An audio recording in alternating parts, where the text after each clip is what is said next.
சமையல் எண்ணெய் மற்றும் உணவுப் பொருள் ஏற்றுமதியில் 20 ஆண்டு கால அனுபவம் பெற்ற star export house Kayal agro foods. Welcome to IBS finance. என்எஸ்சியை பொறுத்த வரைக்கும் இன்னைக்கு காலையில் மார்க்கெட் ஓப்பன் ஆனதுன்னு பார்க்குறப்ப 23,991 ஓப்பன் ஆகிருக்கு. High 24,047, low 23,901. நிஃப்டி 50 157 புள்ளிகள் சரிஞ்சு 24,013 முடிஞ்சிருக்கு. 24,000 கிராஸ் பண்ணியிருக்கு.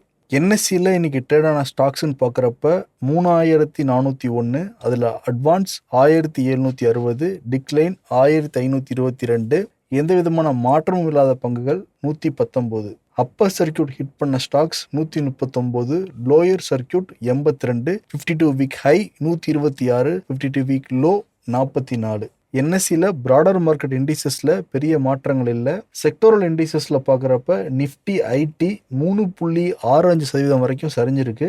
நிஃப்டி ரியாலிட்டி 1.03 வரைக்கும் சரிஞ்சிருக்கு. இதை பற்றி என்ன அப்படிங்கிறத நம்ம பொருளாதார விமர்சகர் நாகப்பன் சார் கேட்கலாம்.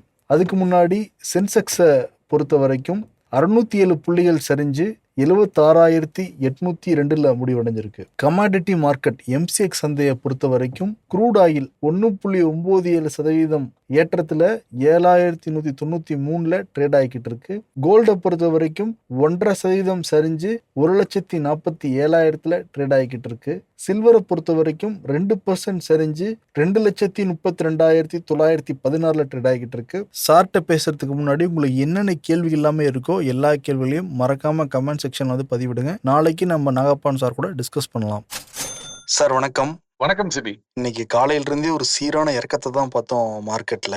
ஆமா, செக்டார்ல பாக்குறப்ப நிஃப்டி ஐடி 3.65 வரைக்கும் சரிஞ்சிருக்கு. ஏதாவது ரீசன் இருக்குங்களா சார்? நீங்க இந்த நிஃப்டி ஐடி எடுத்து பாத்தீங்கன்னா அதுல ஆரக்கிள் ஃபைனான்ஸ் தவிர பாக்கி எல்லா 10 பங்குகள்ல 9 பங்குகள் இன்னைக்கு விலை இறக்கத்துல தான் முடிவடைஞ்சிருக்கு.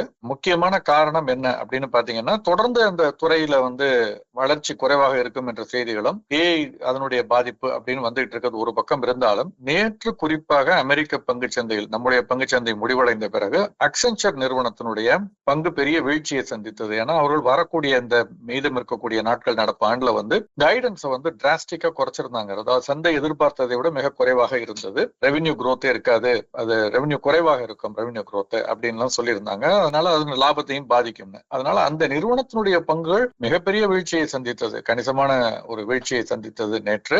அதை தொடர்ந்து நம்முடைய ஏடிஆர்ஸ், அமெரிக்கன் டெபாசிட்டரி ரிசிப்ட்னு சொல்லுவோம், இந்திய நிறுவனங்களுடைய அங்கு பட்டியலிடப்பட்டிருக்கக்கூடிய விப்ரோ உள்ளிட்ட நிறுவனங்களுடைய பங்குகள் எல்லாம் கூட நேற்றே நம்முடைய சந்தை முடிவடைந்த பிறகு அமெரிக்க பங்கு சந்தையில் இறக்கத்தில் தான் வணிகம் நடந்தது. அதனுடைய முழு தாக்கத்தை நம்ம இன்னைக்கு இங்க பார்த்தோம் அப்படின்னு நான் நினைக்கிறேன். அதுதான் மிக முக்கியமான ஒரு காரணம், அதனுடைய தாக்கம் தான். இருந்தா கூட இன்ஃபோசிஸ் ஒரு 6% இறங்கியிருக்கே சார். டிசிஎஸ் ஒரு 3%, விப்ரோ ஒரு 1.28%. பட் இன்ஃபோசிஸ் பெரிய வீழ்ச்சி காரணம் இருக்கா சார்? இல்ல, குறிப்பாக எந்த ஒரு காரணமும் கிடையாது. ஒவ்வொரு பங்கும் ஒவ்வொரு காலகட்டத்துல அதிகமாக வீழ்வது, இன்னொன்னு விழாமல் இருக்கும். அது சரியாயிட்டு வர்றது தானே தவிர எனக்கு தெரிந்தவரை தனிப்பட்ட அந்த நிறுவனம் இறங்குவதற்கான காரணம்ங்கிறது நான் எதையும் I have not come across anything as of now. இன்னைக்கு ரிலையன்ஸோட ஏஜிஎம் மீட்டிங் நடந்திருக்கு. குறிப்பா ஜியோ ஐபிஓ வெளியிட போறதா சொல்றாங்க. அந்த ஏஜிஎம்ல என்னென்ன முக்கியமான முடிவுகள் எடுக்கப்பட்டிருக்கு, அந்த ஜியோ ஐபிஓ பத்தி சொல்லுங்க சார். ஜியோ பிளாட்ஃபார்ம் கிட்டத்தட்ட 27 கோடி பங்குகள் அதற்கு வெளியிட போவதாக அவங்க சொல்லியிருக்காங்க. அதற்கான இந்த டிஆர்ஹெச்பி என்று சொல்லக்கூடிய டிராஃப்ட் ரெட் ஹெரிங் ப்ராஸ்பெக்ட்ஸ் சொல்லுவோம், அந்த ப்ராஸ்பெக்டஸை இன்னைக்கு செபியிடம் நாங்க ஃபைல் பண்ணுவோம்னு சொல்லியிருக்காங்க. நம்ம பேசிக்கிட்டு இருக்க வரைக்கும் செபியினுடைய இணையதளத்துல அது வந்த மாதிரி எனக்கு தெரியல, நான் பார்த்தேன். பட் இன்னைக்கு ஃபைல் பண்ணுவேன்னு சொல்லியிருக்காங்க.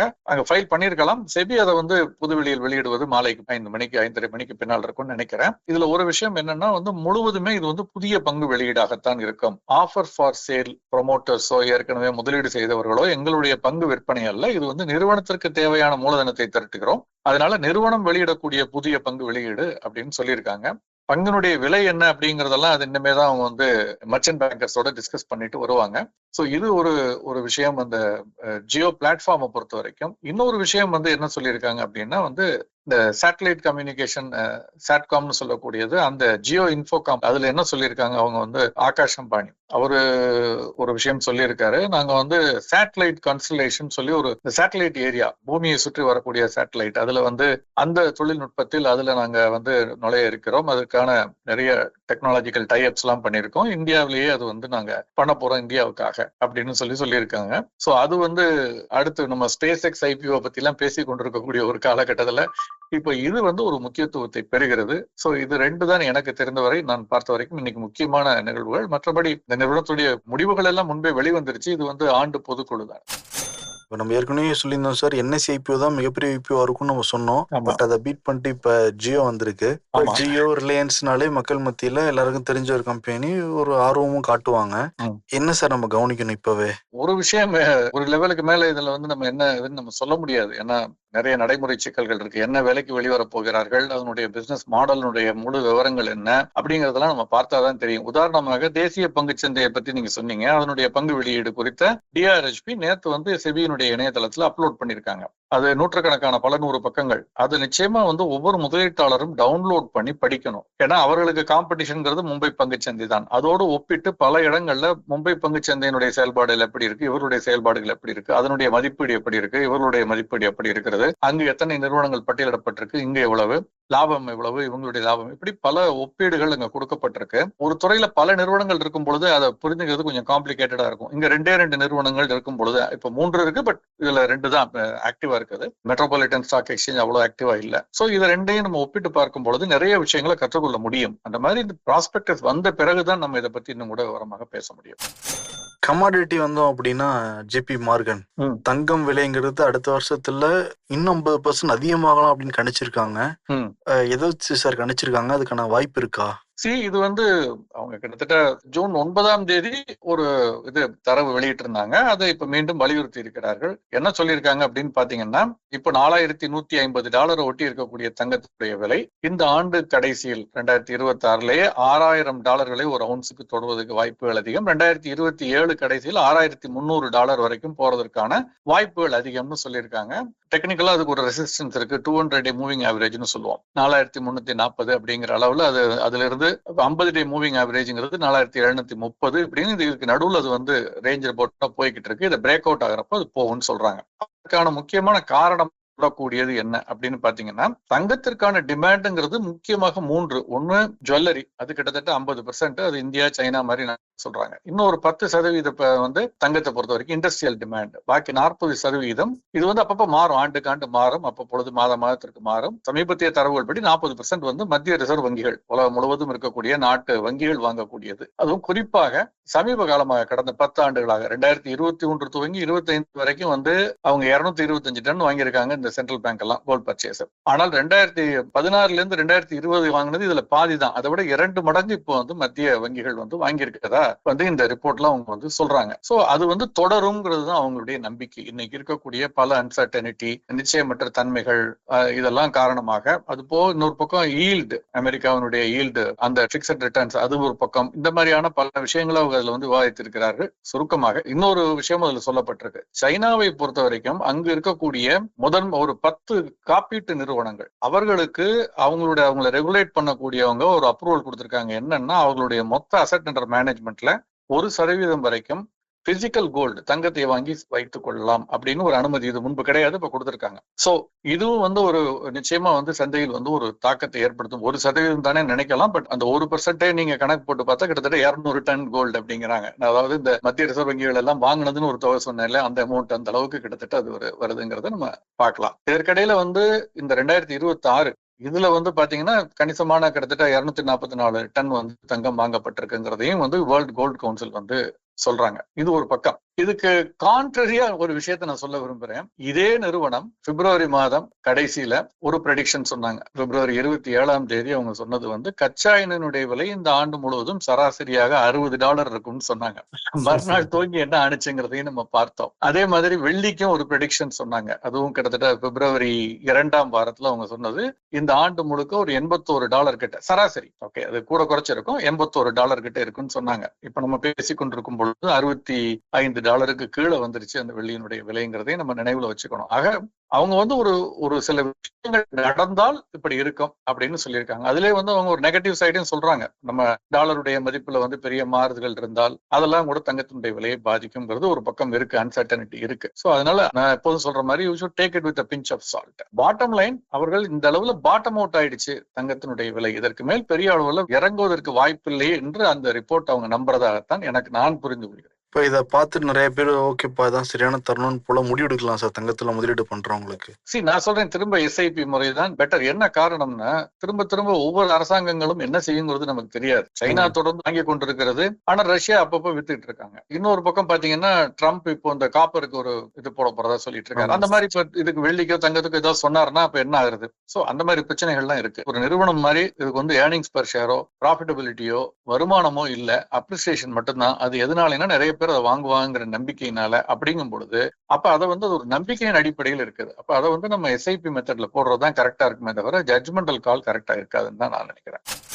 இப்போ ட்ரம்ப்பை பற்றி சொன்னீங்க சார், ரீஃபைண்டு காப்பருக்கு 15% வரைக்கும் டேரிஃப் போடலாங்கிற மாதிரி பேச்சு போய்கிட்டு இருக்கு. ஆமா, எதனால சார் அந்த மாதிரி முடிவெடுக்கிறாரு அவரு? இதனால காப்பர் விலை ஏறலாமா வரும் நாட்கள்ல? இன்ஃபேக்ட் இறங்கலாம். என்ன காரணம்னா டியூட்டி, அதாவது அவங்களுடைய இறக்குமதி தீர்வையே அதிகரிக்க போவதா சொல்லியிருக்காரு. அமெரிக்காவில அங்க அது ஒரு ப்ரொடெக்ஷன் அவங்களுக்காக கொடுத்திருக்காரு. அது சொல்றாரு. அது வந்து ஜனவரியிலேயே இதை பத்தி வந்து ஏற்கனவே பேசப்பட்ட ஒரு விஷயம் தான். ஆனால் அப்ப நடக்கல. அதற்கு பிறகு இப்ப சொல்றாங்க திரும்ப அது வந்து வருவதற்கான வாய்ப்பு இருக்கு அதிகமா அப்படின்னு சொல்றாங்க. நடக்குமான்னு தெரியல, பொறுத்திருந்து பார்க்கணும். அந்த மாதிரி நடந்ததுன்னா நம்ம நேர்மாறாக காப்பரோட விலை வந்து சர்வதேச சந்தையில வந்து இறங்கவும் செய்யலாம். அதுவும் இருக்கு. அதனால ஏன்னா அமெரிக்காவில் 15% ஜாஸ்தியா இருக்கும் பொழுது மற்ற இடங்கள்ல விற்கலாம்னு வரும் பொழுது சப்ளை அங்கு அதிகரிப்பதற்கான வாய்ப்புகளும் இருக்கு. அதனால அது ஒரு நிச்சயமா ஏறும்லாம் நம்ம வந்து ப்ரெடிக்ட் பண்ண முடியாது.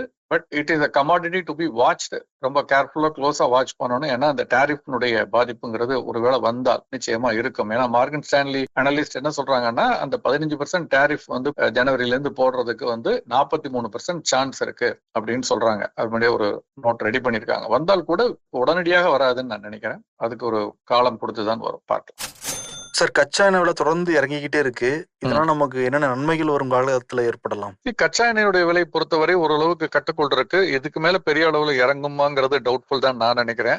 சொல்ல போனால் ஒரு புல் பேக் ரேலி கூட இருக்கலாம். பட் ஒட்டுமொத்தத்துல ஒரு 5-6% தான் இந்த ஏற்ற இறக்கங்கள் இருக்கும்னு நினைக்கிறேன். அப்கோர்ஸ் இது வந்து இப்போ இந்த கப்பல் போக்குவரத்து, சரக்கு போக்குவரத்து எல்லாம் சீராவதை பொறுத்து தான் இதை நம்ம ஓரளவுக்கு உறுதியாக சொல்ல முடியும். ஏன்னா இன்னும் போர் வந்து உறுதியாக முடிவுக்கு வரல, இன்னும் ஒப்பந்தமே முழுமை பெறவில்லை. அதனால கொஞ்சம் கவனமா இருக்கணும். பட் ஆனால் அரசாங்கம் தன்னை தயார்படுத்தி கொண்டிருக்கிறது. என்னன்னா இந்த ஸ்ட்ராட்டஜிக் பெட்ரோலியம் ரிசர்வ்னு ஒன்று சொல்லுவாங்க. இதற்கான ஸ்டோரேஜ் கெப்பாசிட்டியே ரொம்ப குறைவாக இருந்தது ஒரு கட்டத்துல. நமக்கு இதை உணர்ந்தோ இன்னும் தெரியல. இப்போ ONGC oil and natural gas கார்பரேஷனிடம் ஒரு பொறுப்பை ஒப்படைத்திருக்கிறது அரசு. இந்த ஸ்ட்ராட்டஜிக் பெட்ரோலியம் ரிசர்வ்ஸை மிகப்பெரிய அளவுல உண்டாக்குறதுக்கான அந்த இன்ஃப்ராஸ்ட்ரக்சரை கிரியேட் பண்ண சொல்லியிருக்காங்க. கிட்டத்தட்ட 1.75 மில்லியன் மெட்ரிக் டன் இந்த அளவுக்கு ஸ்டோர் பண்ணி வைக்கிறதுக்கு அண்டர் கிரவுண்ட் க்ரூட் ஸ்டோரேஜ் பெங்களூர்ல, கர்நாடகால பண்ணணும்னு ப்ரொபோசல் கொடுத்திருக்காங்க. கிட்டத்தட்ட 15,000 கோடி அளவுக்கு இது ஆகும் அப்படின்னு சொல்றாங்க. சோ இது வந்து எவ்வளவு சீக்கிரமாக ரெடி ஆகும், அப்புறம் நம்ம அதை எப்படி தயார்படுத்திக் கொள்ள போகிறோங்கிறத பொறுத்திருந்து பார்க்கணும். இது மாதிரி ஒரு இடங்கள்ல இருந்ததுன்னா இன்னும் கொஞ்சம் நம்ம இந்த பெட்ரோலிய பொருட்களுடைய விலை குறைவாக இருக்கும் பொழுது அதிகமா வாங்கி ஸ்டோர் பண்ணி நம்ம அந்த பிரைஸை கொஞ்சம் ஸ்மூத்தன் பண்ண முடியும். பார்க்கலாம். சிறப்பு சார், எனக்கு டீட்டெயிலா பல விஷயம் வந்து பகிர்ந்துக்கிட்டீங்க. Thank you sir. நன்றி. 20 ஆண்டுகளாக உலக நாடுகளுக்கு உயர்தர சமையல் எண்ணெய் மற்றும் உணவுப் பொருட்கள் ஏற்றுமதியில் இந்திய அரசின் ஸ்டார் எக்ஸ்போர்ட் ஹவுஸ் அங்கீகாரம் பெற்ற கயல் ஆக்ரோ ஃபுட்ஸ்.